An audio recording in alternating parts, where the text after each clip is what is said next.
حامدا ومصليا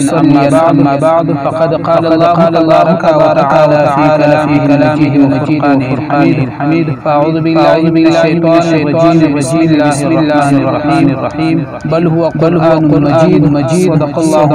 العظيم اللهم صل على سيدنا مولانا محمد وبارك عليك صلى الله على سيدنا محمد صلى الله عليه وآله وسلم محترم عزتمندو سورة الاحقاف د شپږشتمې سپارې سورت ډېر زیات اجر او ثواب لري ډېر زیات انسان اجر او ثواب ملاويږي چونکه سورت اثر بدل دي او کوم انسان چې دغه سورت لولي دغه انسان الله جل اجر او ثواب ورکړي او اجر او ثواب د حدیث مبارک کې راځي حضور علیه السلام مبارک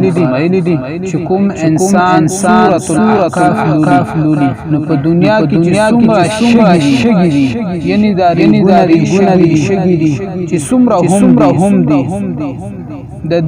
دې یو ذره په حساب الله نسنه کلی سبحان الله چې انسان سوچ په دنیا کې ډېر زیات شګي دي ډېر زیات ذرات ډېر زیات هغه شګي شته دي لیکن دغه شګو یو شګي د یو ذره په بدن کې جلاله دغه انسان کلس نو شګو حساب